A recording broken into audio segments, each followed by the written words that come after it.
Assalamualaikum warahmatullahi wabarakatuh.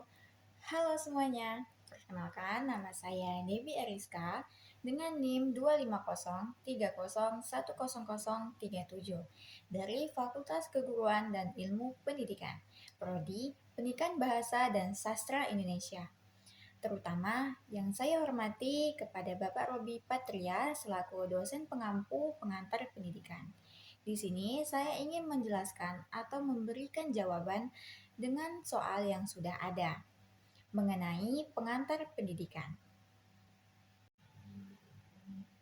Untuk pertanyaan pertama yaitu pendidikan sering dipahami sebagai proses transfer ilmu pengetahuan.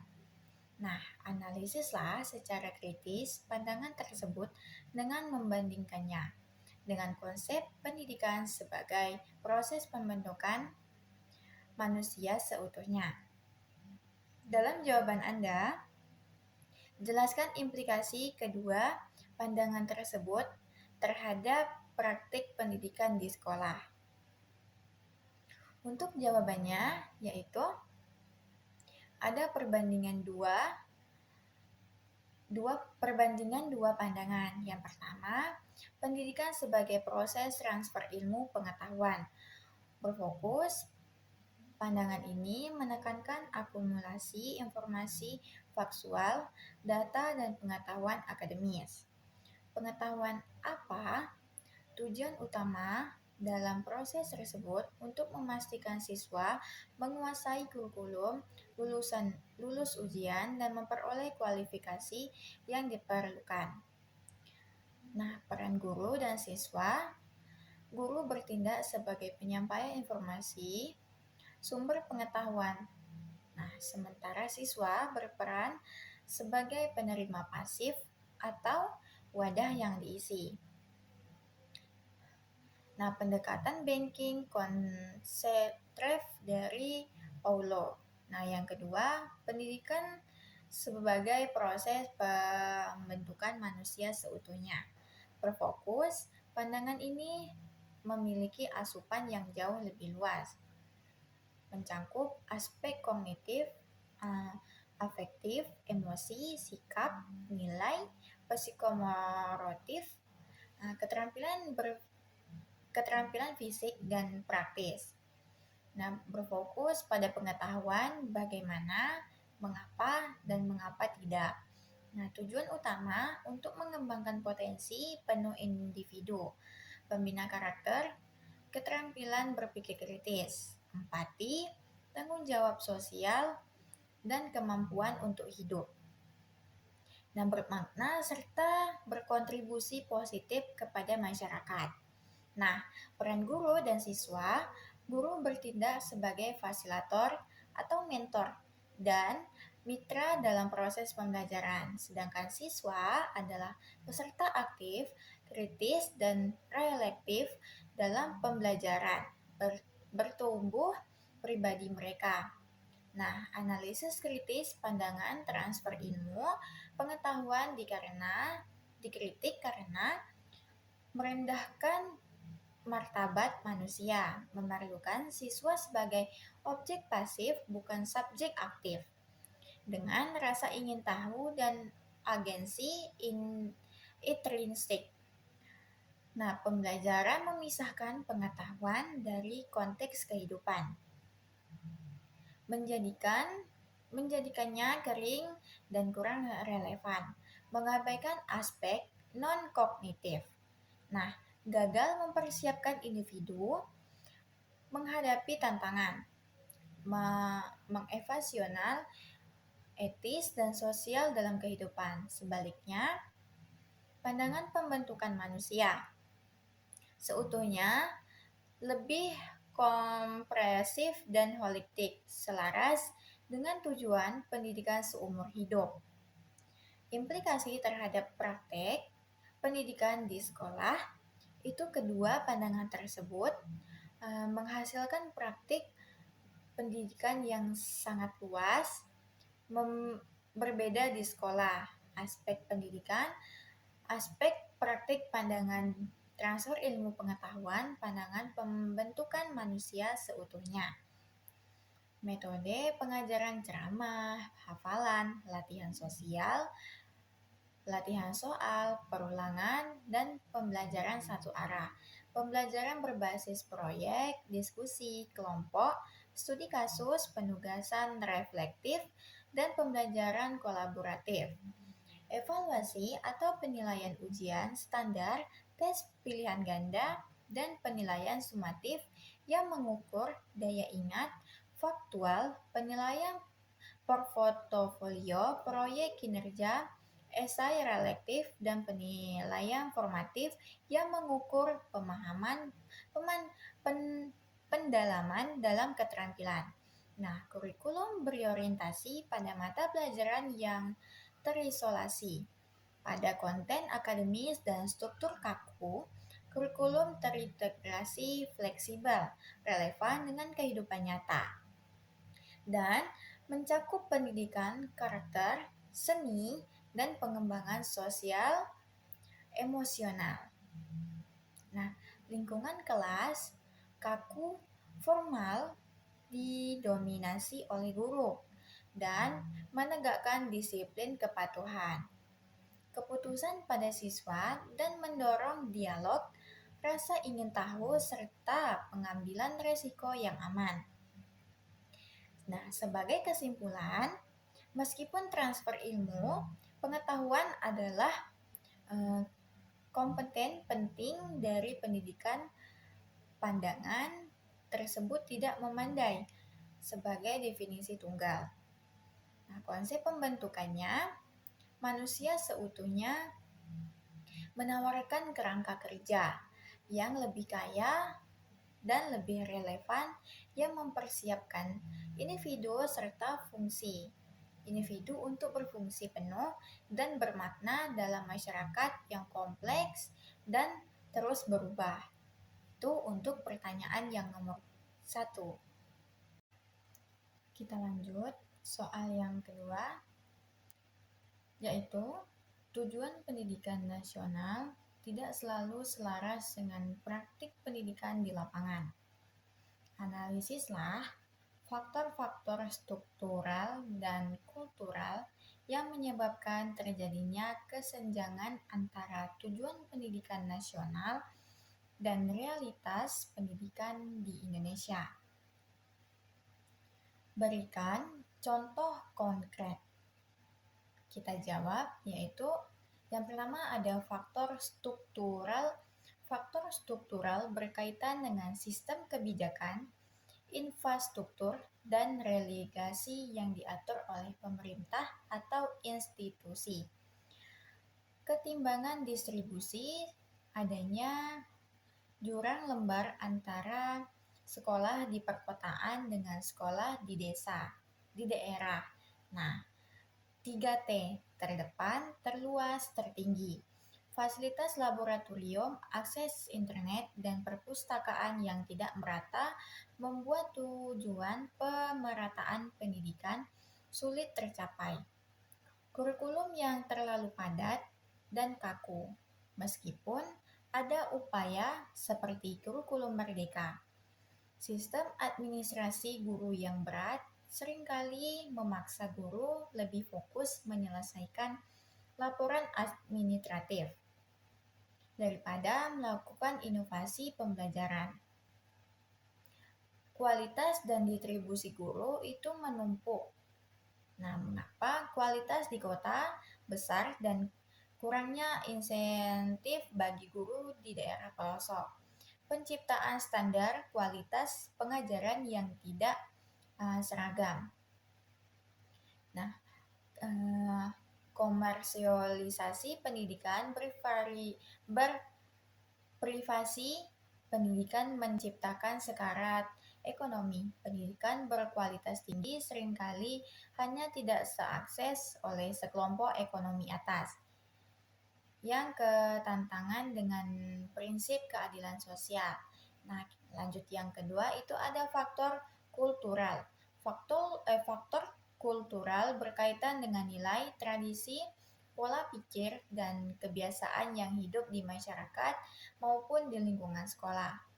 orientasi pada nilai formal itu masyarakat kita masih hanya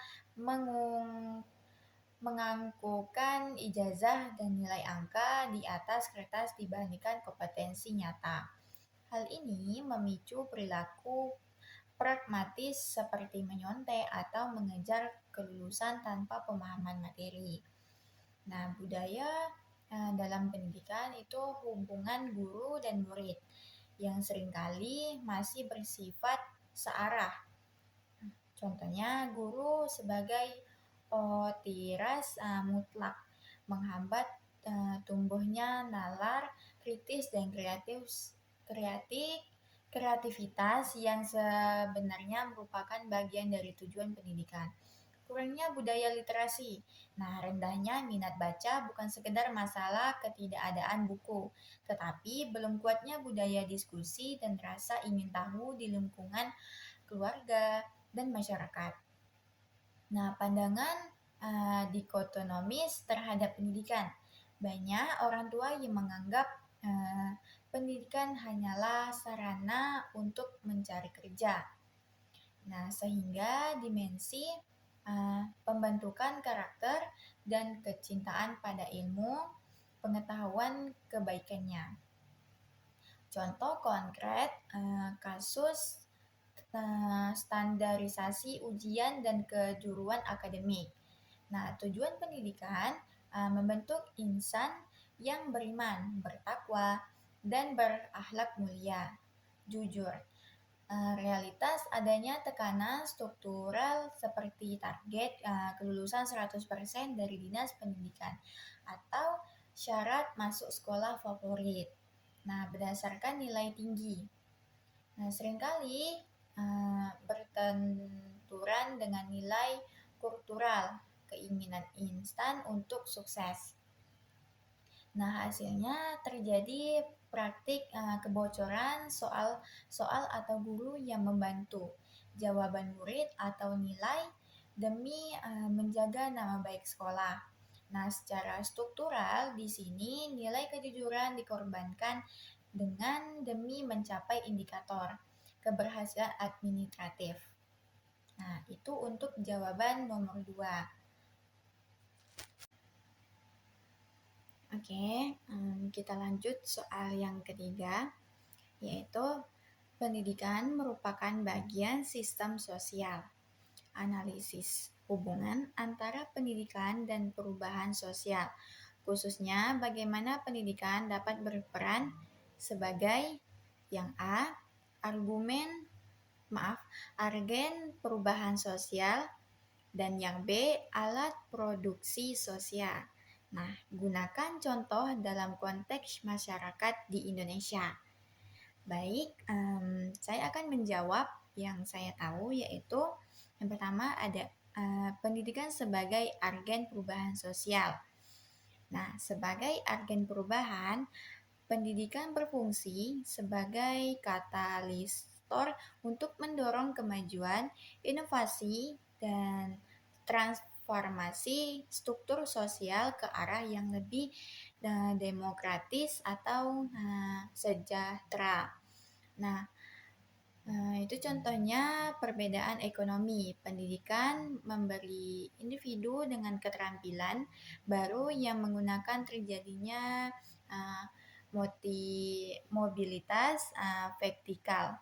Seseorang dari keluarga kurang mampu dapat mengubah struktur sosialnya menjadi jalur akademik.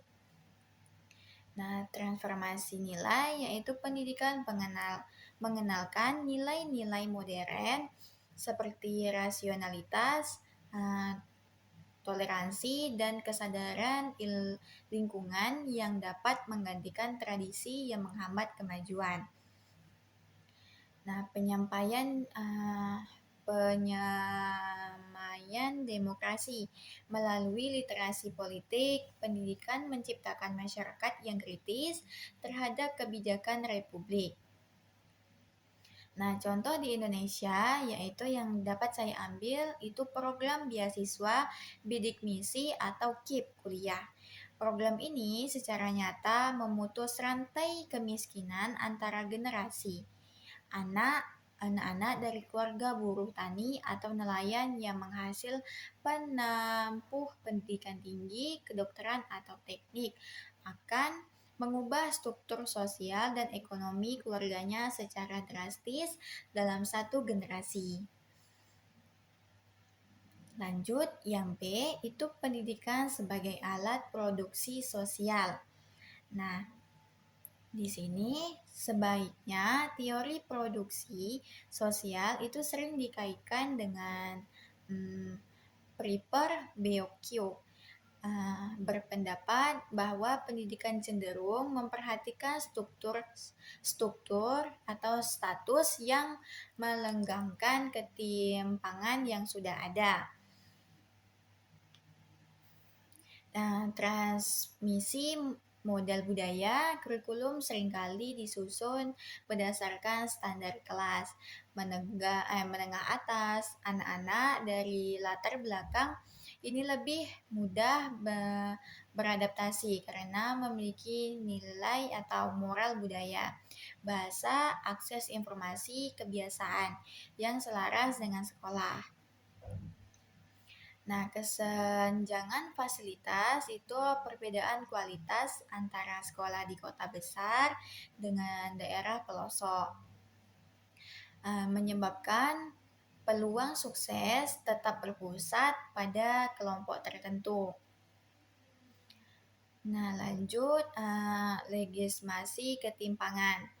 Nah, kenapa pendidikan memberikan kesan bahwa kesuksesan semata-mata karena kerja keras? Nah, padahal ada faktor istimewa di belakangnya. Nah, contoh di Indonesia yang dapat saya ambil itu sistem penerimaan sekolah favorit berbasis biaya atau kursus tambahan. Meski ada sistem zonasi, keluarga kaya tetap memiliki akses ke bimbingan belajar mahal agar anak mereka lolos seleksi universitas bergengsi. Hal ini mengakibatkan posisi-posisi strategis di mana masa depan kembali diisi oleh mereka yang berasal dari lapisan sosial yang sama, sehingga struktur kelas sosial di Indonesia tetap awet dan struktur ditumpu oleh kelompok marginal. Itu untuk jawaban pada nomor 2. Pada nomor 3, maaf. Oke, kita lanjut soal yang nomor 4, yaitu menurut para ahli, lingkungan pendidikan terdiri dari keluarga, sekolah, dan masyarakat. Nah, analisis peran masing-masing lingkungan pendidikan tersebut dalam membentuk karakter peserta didik, serta jelaskan apa yang terjadi apabila salah satu lingkungan tidak berfungsi secara optimal. Nah, yang pertama ini peran lingkungan pendidikan keluarga. Sebagai pendidikan pertama dan utama berperan meletakkan dasar moral, etika, dan pembentukan pribadi dasar melalui kasih sayang. Nah, sekolah sebagai pendidikan formal berperan mengembangkan kecerdasan intelektual, kognitif, kedisiplinan, dan sosialisasi dalam struktur aturan. Nah, dalam masyarakat sebagai peserta didik, praktis berperan sebagai wadah penerapan nilai-nilai sosial dan membentuk kemandirian melalui interaksi nyata. Nah, yang kedua, dampak jika tidak berfungsi optimal apabila salah satu lingkungan gagal akan menjadi ketimbangan karakter. Tanpa keluarga, anak kehilangan figur teladan dan rasa aman, memicu masalah emosional dan kritis identitas.